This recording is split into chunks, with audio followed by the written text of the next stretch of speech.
buenos días, soy Pedro García Miró. Hoy día vamos a hablar de lo que siempre estudiamos en la cátedra de biología, que es la unidad 1, que es el origen de la vida. Hoy tenemos el gusto de estar acompañados del doctor Juan María Carrón. Él es teólogo católico y tiene un doctorado en sociología, ¿verdad? En sociología, ¿verdad? Es una persona que estudió mucho el tema de la Biblia, y lo que siempre me llamó la atención en los comentarios que solíamos tener es que siempre tiene una óptica no fanática, en el sentido, o sea, trata de estudió bastante la Biblia, entonces la opinión que nos pueda dar es bastante importante. Entonces, doctor, una pequeña introducción, si nos podés dar, de qué es lo que es la Biblia en general, antes de entrar en lo que nos dice, ¿verdad? Porque generalmente la gente, hay por un lado que tenemos que nos dice que Dios toda la Biblia, hay otra parte que dice que se escribió 80 años después que murió Jesús, hay uno que dice que es conglomerado de varios libros. Entonces, ¿cómo más o menos podemos entender o cómo podemos respaldarnos en ese documento? Bueno, la Biblia es un conjunto de libros de diversos estilos literarios escritos por diversas personas. Los cristianos y los judíos creemos que ha sido inspirada por Dios. Está el Antiguo Testamento, que es todo lo que se escribió antes de la venida de Cristo, y el Nuevo Testamento, que es lo que se escribió, los evangelios, las cartas de los apóstoles que se escribieron después de la venida de Cristo. En el caso del Antiguo Testamento, las primeras escritos de la Biblia son más o menos allá del año 1100 antes de Cristo. Y en el caso del Nuevo Testamento, la mayor parte de los libros del Nuevo Testamento se escribieron entre el año 50 después del nacimiento de Cristo y el año 100 del nacimiento de Cristo. Los evangelios se escribieron más o menos ya por los años 60, 70, excepto el Evangelio de San Juan, que se escribió hacia allá por el año 90. Pero las epístolas de San Pablo se escribieron entre los años 50 y tantos a 60 y tantos.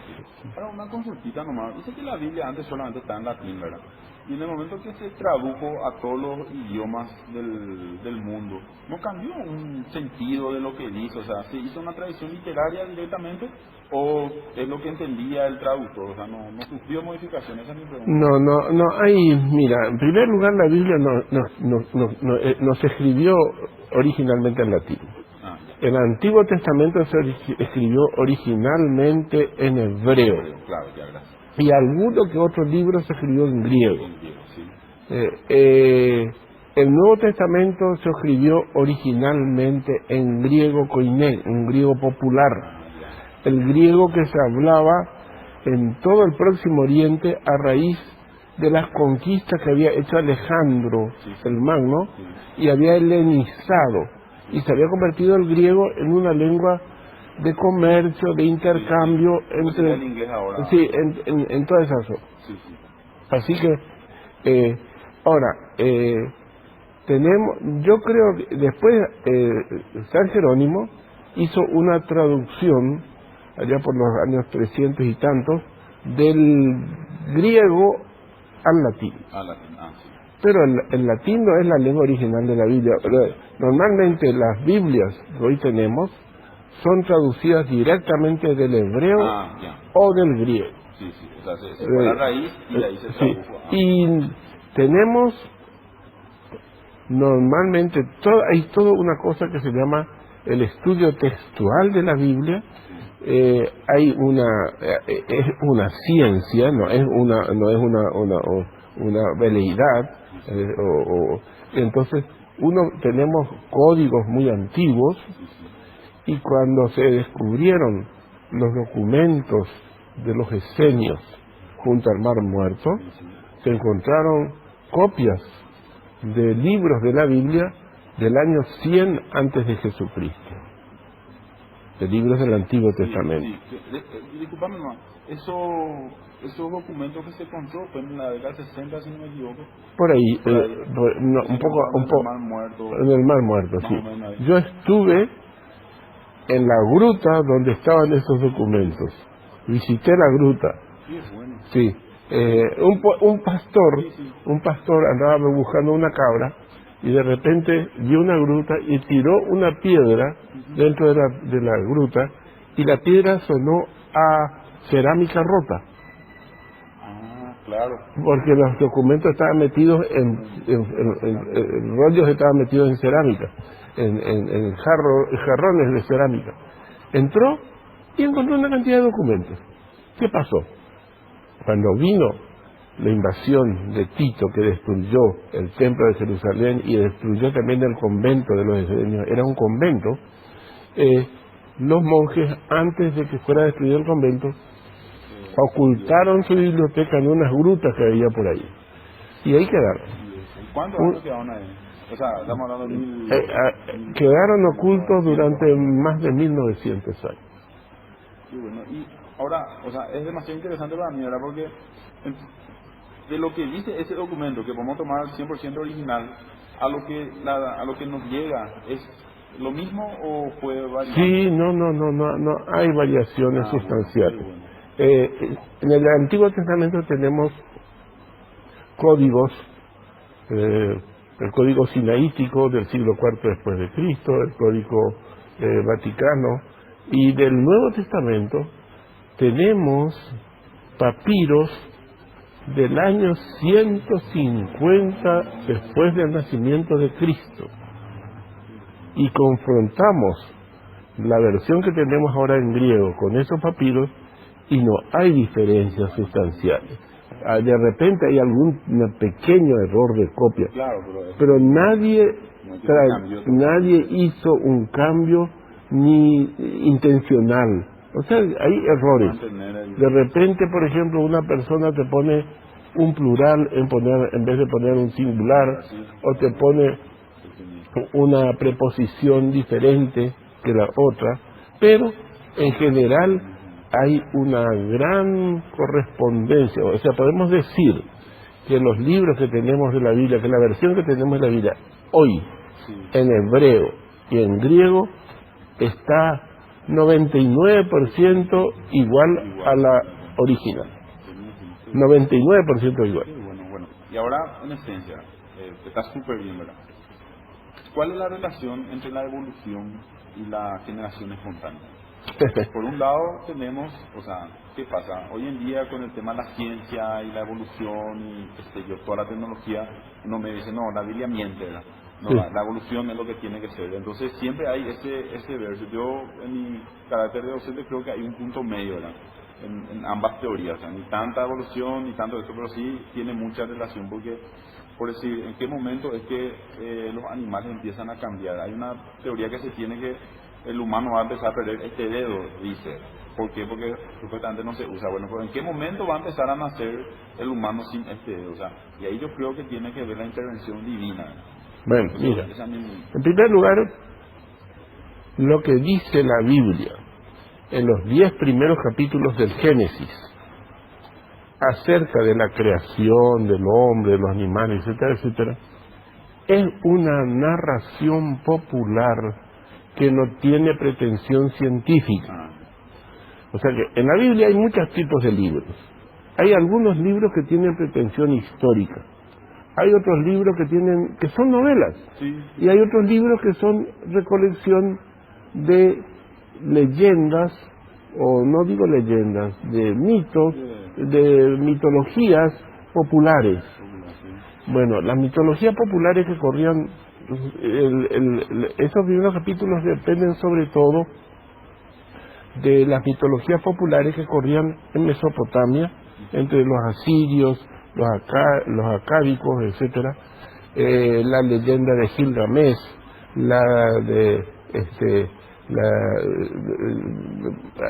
hay narraciones primitivas acerca de la creación, etcétera, etcétera. Bueno, los autores sagrados, digamos, los que escriben esos primeros capítulos de la Biblia, y los escriben allá por el siglo,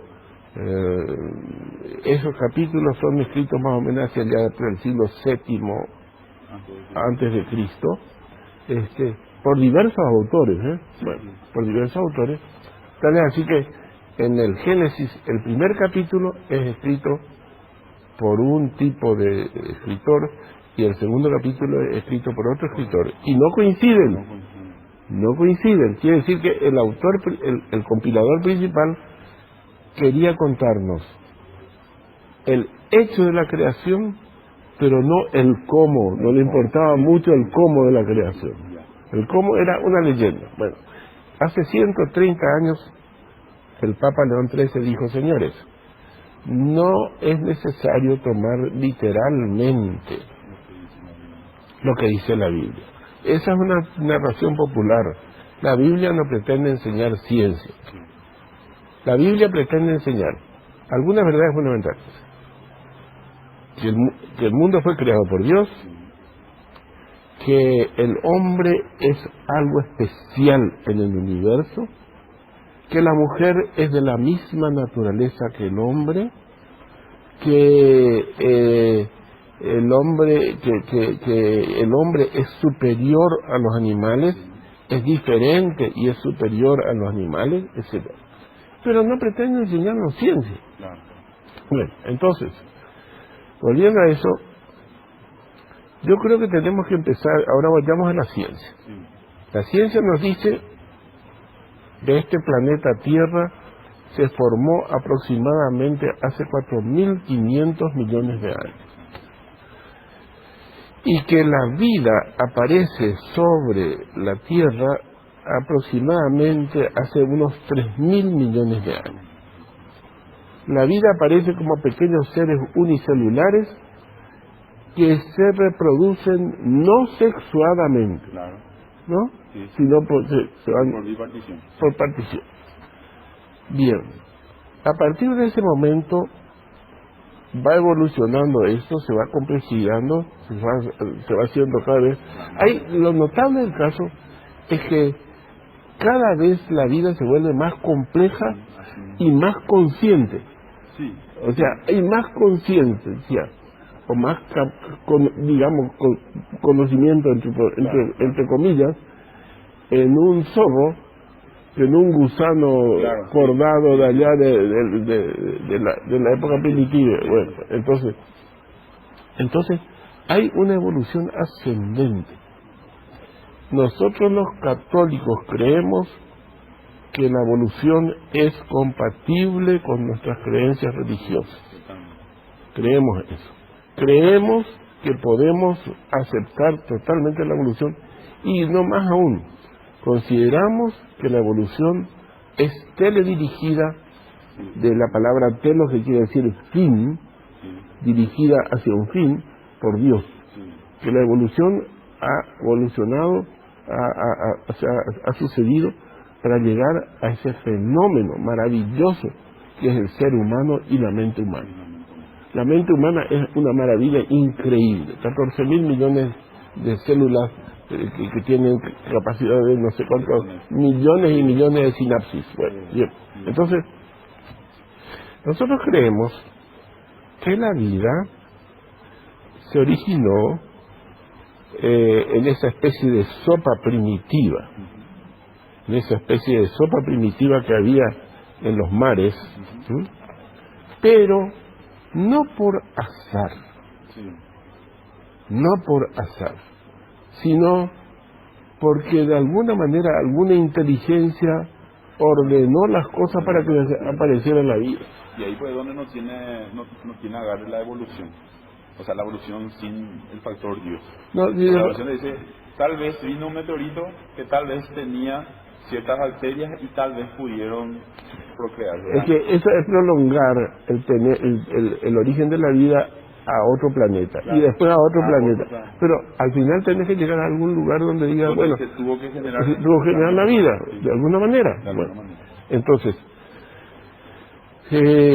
dicen los biólogos que para que haya vida tiene que haber una conjunción, un ordenamiento de como 2.000 enzimas. Y para que solamente 1.000 enzimas se ordenen por azar para generar la vida, la probabilidad de que eso ocurra es de 1 menos a la 1000 potencia. Quiere decir un 1 precedido por 1000 ceros. O sea, es una posibilidad, pero demasiado remota. Entonces, lo que creemos es que hubo una materia que no fue creada en un día ni en 2 días. El mundo no fue creado en 7 días, no fue creado en 7 periodos. El mundo fue creado probablemente hace 15.000 millones de años, cuando empieza el Big Bang. El Big Bang, donde a partir de una pequeña cabeza de alfiler que es pura energía, empieza a expandirse el universo. Bueno, sí, da toda la impresión de que el universo tuvo un comienzo. Y da toda la impresión de que el universo va a tener un final. ¿Por qué va a tener un final? Hay una serie de físicos, no me acuerdo aquí ahora exactamente el nombre, de que hablan de que va a haber una muerte térmica del universo, ¿no? Una muerte térmica. ¿Por qué? Toda energía todo tipo de energía termina convirtiéndose en energía térmica. Para que la energía térmica pueda actuar, tiene que haber diferencia de calor entre A y B. Si no hay diferencia, A y B tienen la misma temperatura, no hay manera de obtener un proceso, un movimiento o lo que sea de A y B. Bueno, y resulta que se habla de que de aquí a muchos miles y miles de millones de años, el universo, todos los elementos del universo van a tener la misma temperatura. Claro, se va a equilibrar. Por lo tanto, no va a haber posibilidad de que haya ningún proceso, ni físico, ni biológico, ni químico. Se va a estabilizar, por decir así. Se va a estabilizar. No va a desaparecer la materia, pero no va a poder actuar. Bueno, si el universo fuera eterno, si no hubiera tenido comienzo, eso ya hubiera llegado. Totalmente. No, ya hubiera llegado. Ya estaría muerto el universo. Por lo tanto, nosotros no funcionaríamos, ese árbol no crecería, nada pasó.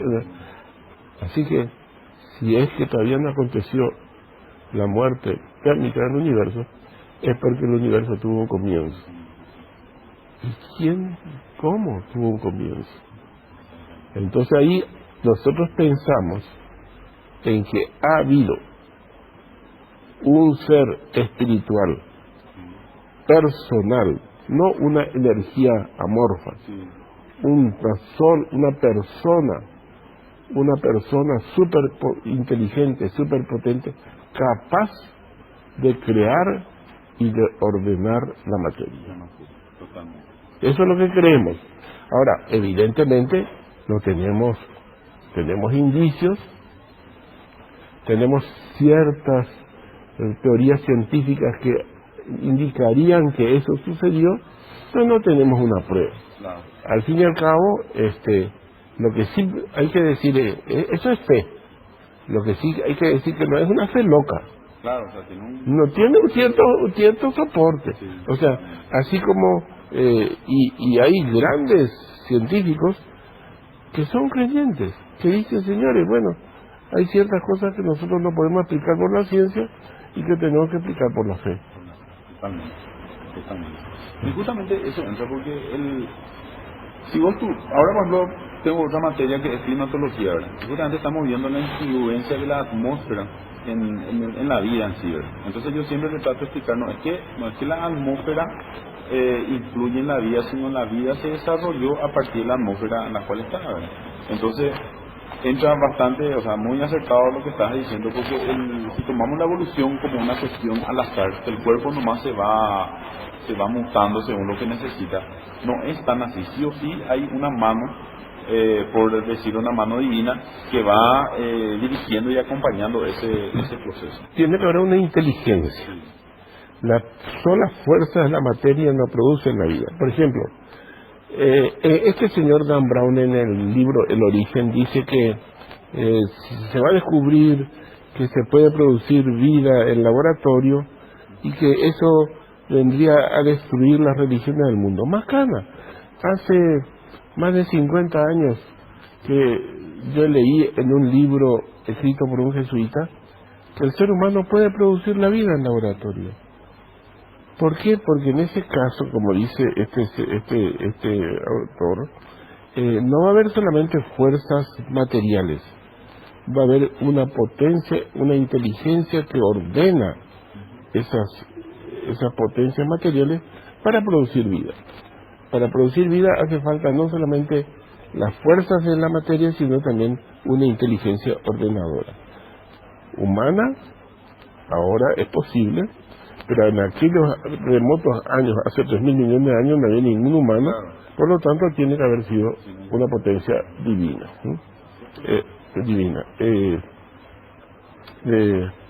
Bueno, pero lo que yo quiero también decir es que para interpretar la Biblia hay que leerla con respeto. Todo el mundo tiene derecho a leerla como quiera y cuando quiera, pero hay que estudiar también un poco. ¿No sabes que hace unos 200 años que hay muchas mentes muy brillantes que se han puesto a estudiar científicamente la Biblia? ¿Cómo se estudia un antiguo documento histórico o literario? Y entonces estudiar las literaturas orientales, estudiar la lingüística. ¿Cuál es el sentido que le da la Biblia a la palabra antropos, griego, hombre? ¿Solamente significa hombre o tiene un sentido más amplio? ¿Cuál es el sentido que la Biblia le da a la palabra adelfos? Adelfos, hermano. ¿Es solamente hermano? ¿Puede también ser primo? ¿Puede también ser pariente? Bueno, eso depende de cómo era el uso literario de la época. Entonces hay que estudiar la literatura de la época. Sí. Y a partir de ahí arrancar la interpretación. Entonces, en el bíblico justamente estudiábamos las conclusiones que tuvieron al respecto tanto autores católicos como evangélicos, sobre todo luteranos, como anglicanos y como judíos, y como autores racionalistas, autores que estudiaron la Biblia como un libro literario común, y bueno, por ejemplo, Wellhausen, Harnack, eran tipos que no tenían mucha fe, pero les interesaba como un documento literario. Y bueno, y caramba, encontraron cosas muy interesantes. Muy interesantes. Así como también se estudia la paleografía, paleontología, ¿no? Bueno, todo eso estudiamos. Por ejemplo, vos no te imaginás siquiera la emoción que yo tuve, no cuando estuve frente a lo que dicen que es la tumba de Jesús, que es muy cuchiflay, puede que sea, puede que no sea, el lugar donde estuvo la cruz y ese tipo de cosas. Cuando estuve en el pozo de la Samaritana, resulta que en el camino entre Jerusalén y Galilea está Samaria. Y en Samaria hay dos montes, el monte Ebal y el monte Gerizim. Y hay una especie de desfiladero en el medio. Y en ese desfiladero hay un pozo. Es un pozo que existe hace 4.000 años. ¿Eh? ¿Por qué? Porque ahí van cayendo las aguas de las dos montañas. Bueno. Y el diálogo entre Jesús y la samaritana se realizó en ese pozo. Cuando yo llegué a ese pozo y toqué el brocal, dije, aquí estuvo Jesús.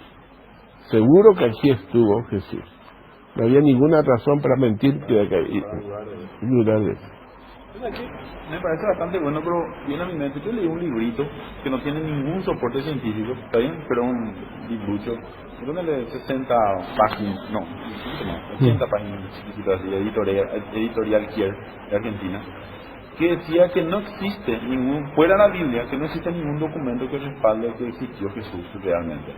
Entonces, en el buen sentido, yo me sentí tan ofendido por mi fe, ¿verdad? Me sentí, ¿cómo no va a haber, verdad? Entonces siempre me surgió esa, o sea, si sacamos la Biblia de estudio, ¿verdad? ¿Qué otro respaldo hay de que Jesús realmente existió? Bueno, está un párrafo muy significativo escrito por Flavio Josefo. Flavio Josefo fue un escritor que escribió las antigüedades judías, escribió la historia de los judíos y que se refiere a Jesús. Bastante largo. Dice, no recuerdo exactamente los detalles, pero dice que existió en aquella época, en la época de Pilato, existió un predicador llamado Jesús, que era muy respetado, que pasó haciendo el bien, que pasó haciendo el bien y que terminó siendo sacrificado por Poncio Pilato. Lo dice. O sea, un dato histórico fuera de la Biblia que respalda. Sí. Después, Suetonio también se refiere a Jesús. Tácito se refiere a cristianos que cantan himnos a un tal Cristo. Sí, bueno, o sea que hay algunos testimonios. Ahora, piensa esto. Jesús era un ciudadano judío de un pueblo que era de poca importancia dentro del Imperio Romano. Dominado por los romanos, no era de la importancia de un Egipto, no era de la importancia de unas Galias, o sea, de Francia.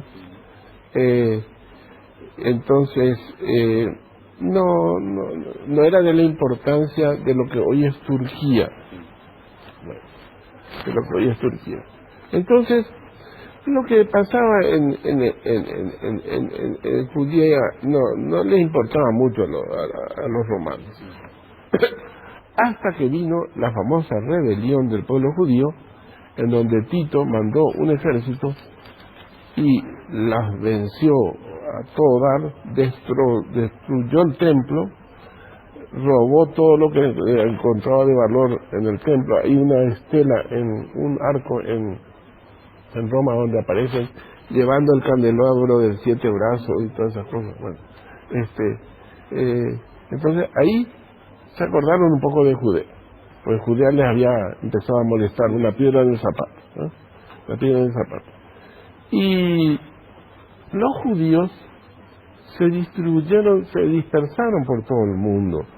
Había colonias judías en varias ciudades griegas, había una colonia judía importante en Roma, etcétera, etcétera. Pero en donde hoy es Judea, ya prácticamente quedó poca gente judía. Sí. Bueno, y después fue siendo ocupada por los árabes y cosas por el estilo.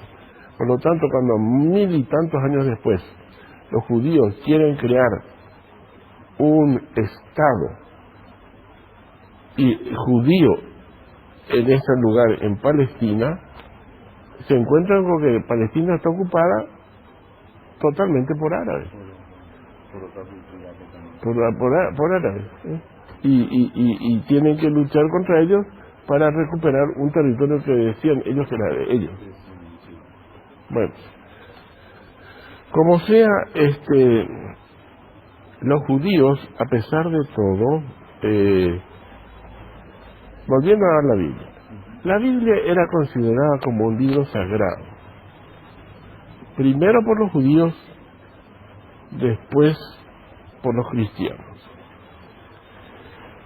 Por lo tanto, los judíos le tenían un enorme respeto a la Biblia. cuando copiaban la Biblia trataban de copiar con la mayor exactitud posible. Nadie se animaba a cambiar. ¿No? Nadie se animaba a cambiar. Después, cuando llegan los cristianos y aparecen algunos escritos cristianos, entonces hay... ¿Qué es eso?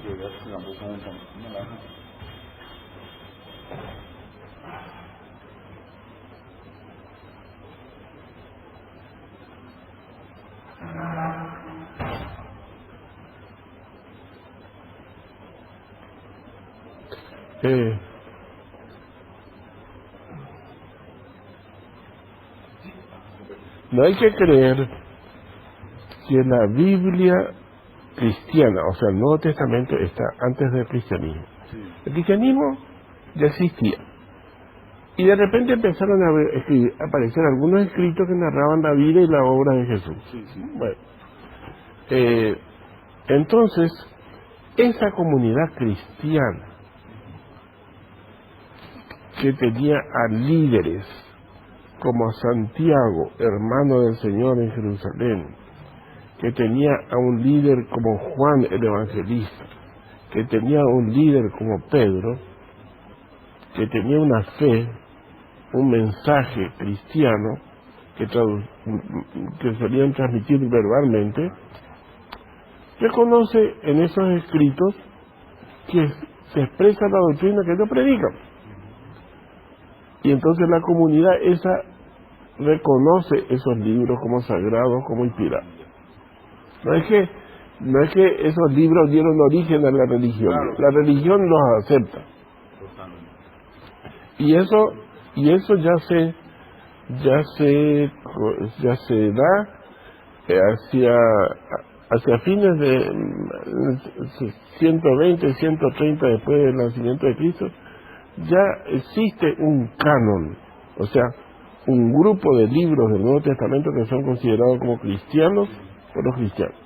Y ya aparecen en el Pastor de Hermas, en el Código Muratori, una lista de libros que son considerados como sagrados por los cristianos. Macana, que eso comenzó recién con Constantino, en el año 300. Usted te das cuenta, 300 años de vida de una religión son mucho tiempo, viejo. Y mucha gente cree que el cristianismo nació 300 años después de la muerte de Cristo. Claro. Absurdo. Realmente es un tema bastante apasionado, doctor.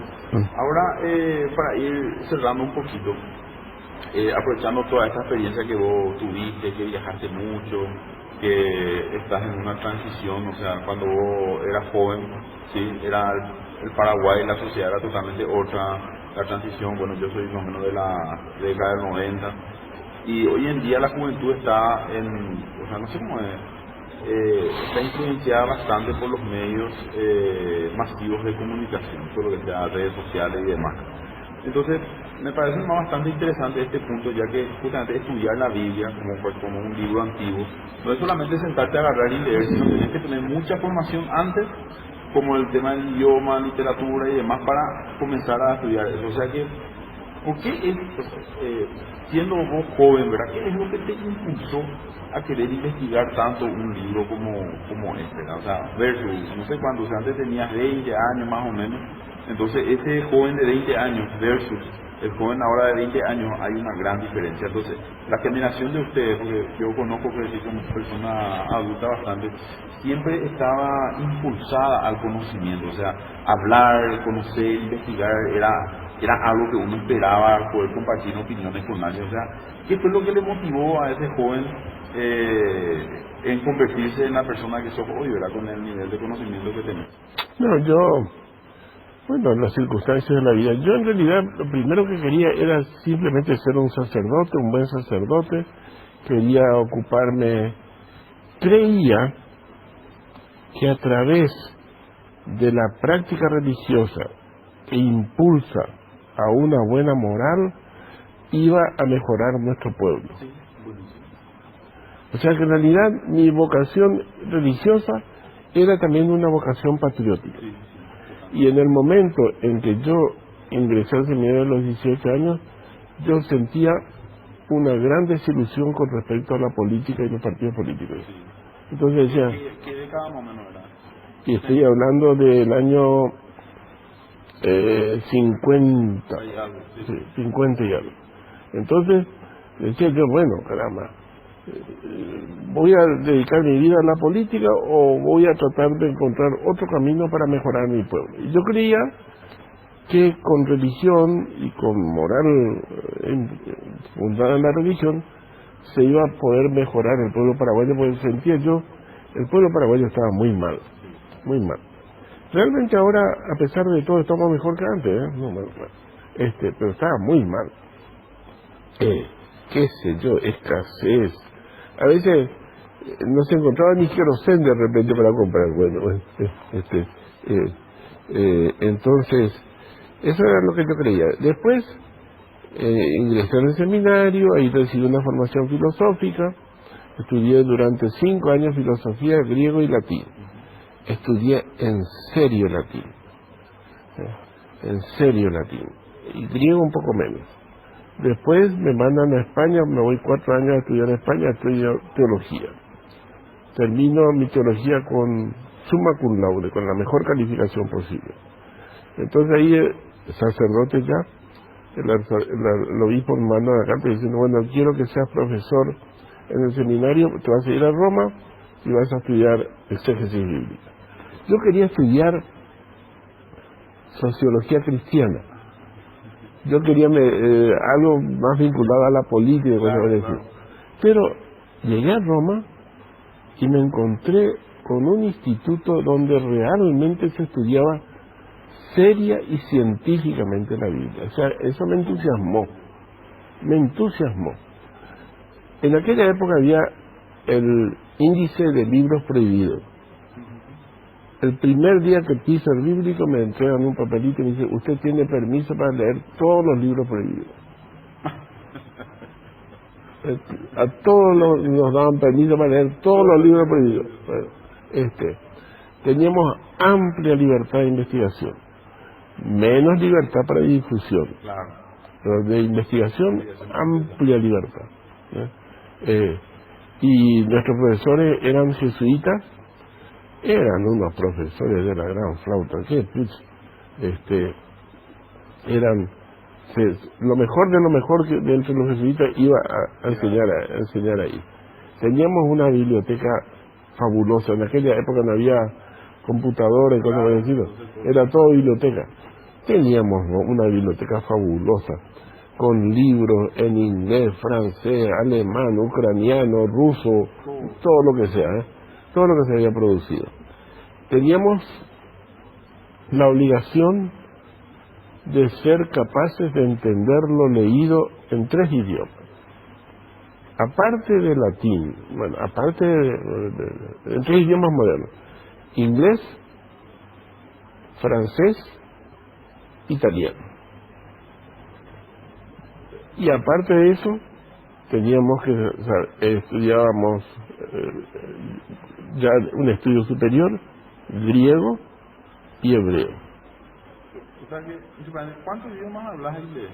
Bueno, no, un momentito. Yo hablo francés, italiano, alemán.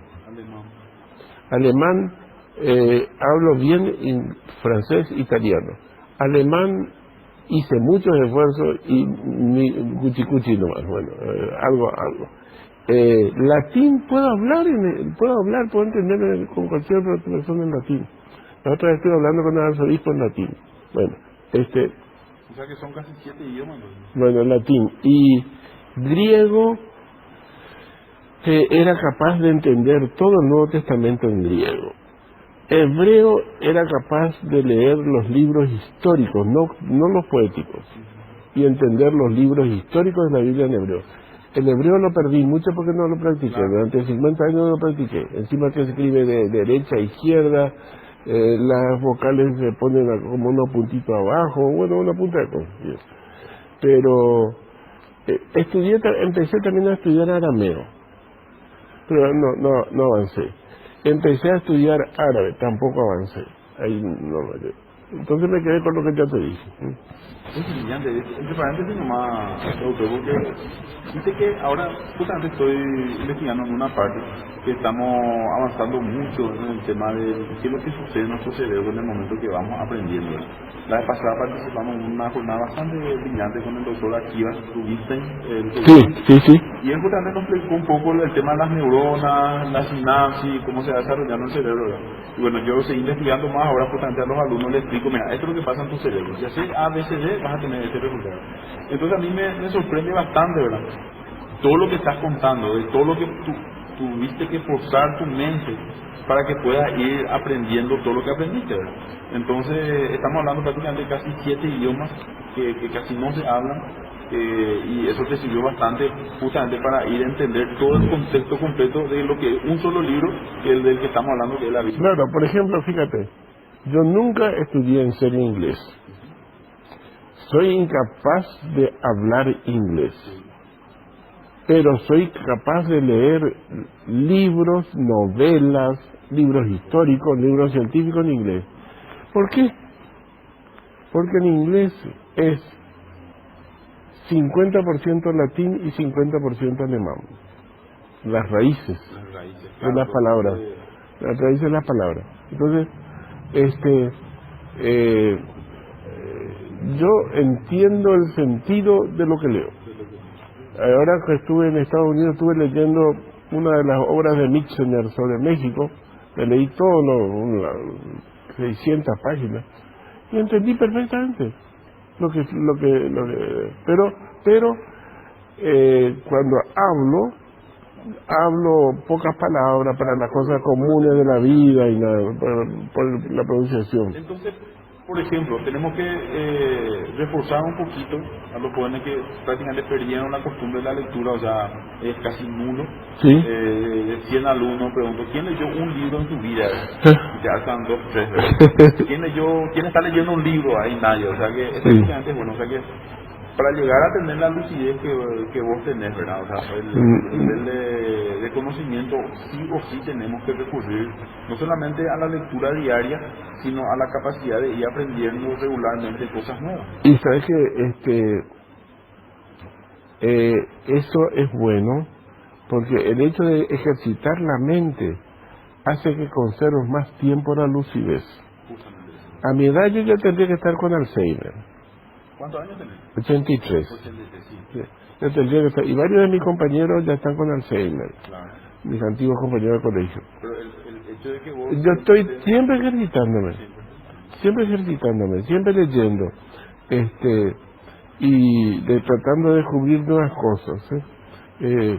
Ahora, por ejemplo, estoy tratando de estudiar todo lo relativo al genoma humano. Sí, El genoma humano, todo lo relativo a todas caramba, es impresionante, todo el mensaje que recibimos de las generaciones anteriores, y por otro lado he vuelto porque cuando dejé de practicar el sacerdocio me dediqué a la sociología, a la demografía. Fui profesor de sociología de demografía a nivel de máster.